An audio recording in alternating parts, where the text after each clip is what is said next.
Hey there everyone, welcome back to the channel. Another episode, Red Devils Talk, and we drew 1-1 to Chelsea, but it's been a crazy couple of days since then. We know that Ruben Amorim is the new Man United head coach, but just last night in the Champions League, he thrashed Pep Guardiola and Manchester City 4-1, and what a win it was at Sporting's home stadium, the Alvalade, his last home game, and what a way to go out as a Sporting manager and, of course, being introduced to the world as the Man United head coach. We'll be speaking about a Europa League game tomorrow night against Paok or PAOK, which is a team from Greece. And of course, we are facing them at Old Trafford, and it is going to be in my opinion, a bit of a topsy-turvy game, if I have to put it that way. But we'll speak about that later on in the video. First of all, I just want to speak about the Chelsea game that was a bit dire, a bit of lackluster performances by some of our players. And even though Ruben Amorim after the game said that the players were fighting for each other and they looked themselves in the mirror and they seemed to show that they care, it still seemed nothing different to what we had under Erik ten Hag. And that is simply a matter of the team still not being, in my opinion, good enough in order to be clinical up front when we do get chances, because we had lots of chances. Garnacho, culprit to most of them and should have put one, let alone two away, in my opinion.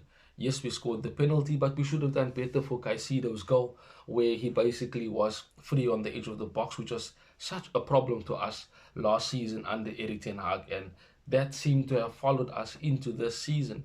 But it's one of those games you can call a free hit because it is in an interim period, if I have to put it that way, with Ruud van Nistelrooy. And of course, we're waiting for Ruben Amorim to come in on Monday, the 11th of November, and of course to start training and take over in his first game against Ipswich Town on the 24th of November after the international break. But we do have lots to look forward to with Ruben Amorim, and the way the team played against Chelsea, that certainly was watched by Ruben Amorim, and I'm sure he will not want his team or his Man United team to be performing like that in any of his games. Because if you look at the game that they played against Sporting, if you did go and watch the game, you certainly saw high energy, high pressing, work rate from minute one to the last minute, running up and down, closing down, pressing, ensuring that they have the ball, and when they do have the ball, play it quickly. No players taking more than two touches at most, and of course, when they are up front with Gyökeres, being clinical in those moments and taking those chances when they do arise. But the way Amorim plays and the way he has brought and built Sporting to is certainly a team that now, as you can see, was capable of beating one of the best teams in Europe, if not the best team in Europe, based on just their coach and the players that they have.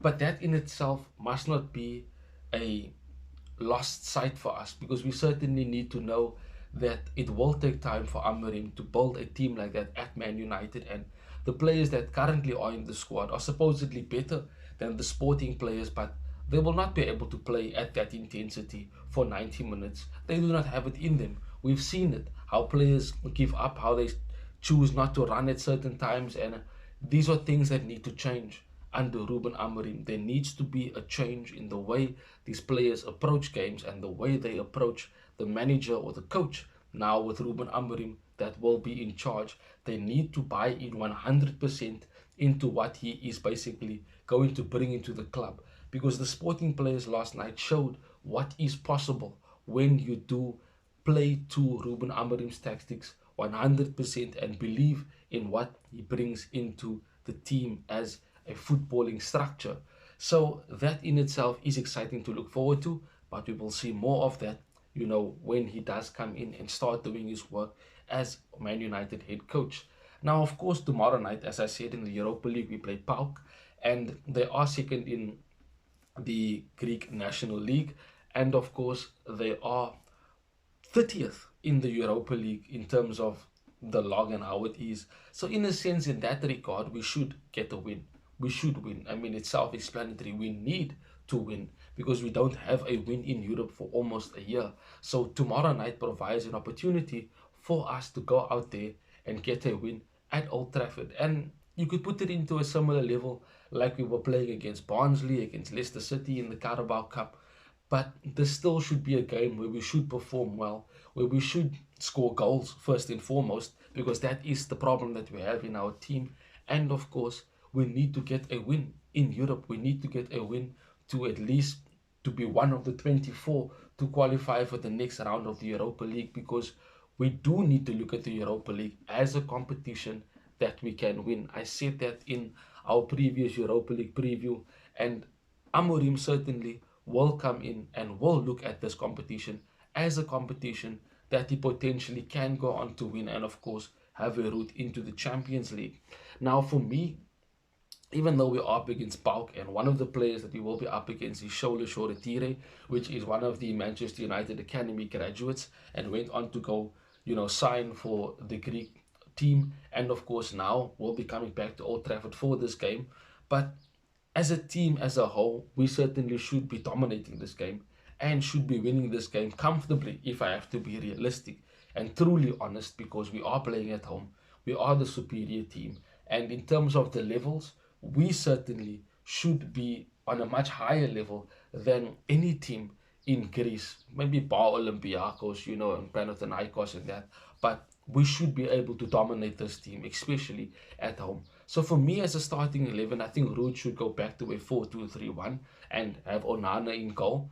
The back line, the only change I would make is put Martinez on the bench and start Johnny Evans, simply because of a bit of a rotation, for having people rest maybe. In the second half, maybe bring on Lindelof if you're up by a goal or two, and with Mazraoui being left back, maybe in the second half you take the low off, put him right back, and you bring on Harry Amos to get a debut, and of course for us to finally see Harry Amos, because there was a report that he will be, given some game time tomorrow night, preferably from the bench. So we'll definitely see where and if that does happen.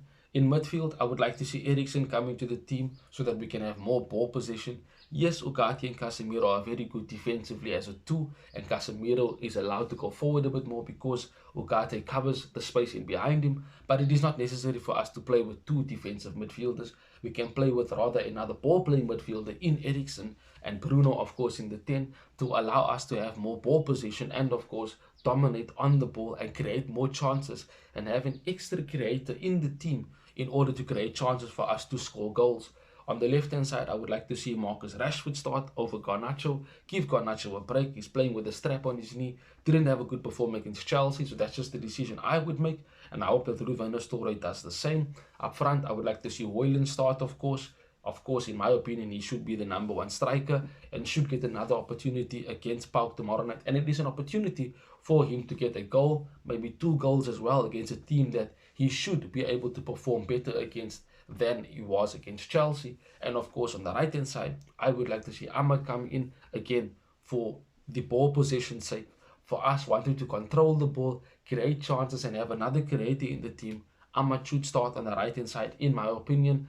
He's very, very lethal when he does attack his defenders, and of course he finds those spaces, and he's very, very cute when he certainly decides to play certain passes in between the lines for his teammates, and of course to create chances. So that is the team I would go with, in my opinion, and I think Ruud van Nistelrooy should be going with a similar team, if not the exact same team. In the second half, if we are leading by a goal or two, maybe make a few changes for the young players, and of course Mason Mount is back in training, Euro's back in training as well, but he won't be available for tomorrow's game or the game over the weekend. I think they'll probably try and continue to let him train and be ready for when Ruben Amorim does come in.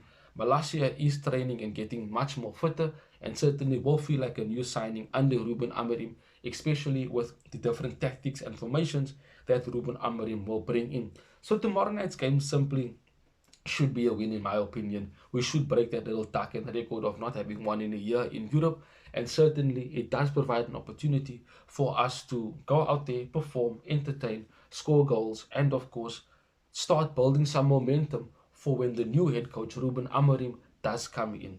So thank you for joining me in today's video. Subscribe to the channel, drop a like, let me know in the comment section what you think of Ruben Amorim and his performance with Sporting last night against City, what you think of him when he will be coming in officially as head coach next week, and of course What are your predictions for the score for tomorrow night's game? And of course, we'll be speaking about the Leicester game after that when it does arrive. Thank you for joining me in today's video. Have a wonderful day further, Red Devils. Till we see each other again soon. Bye-bye. Thanks for watching. If you want more content on Manchester United, like, share and subscribe.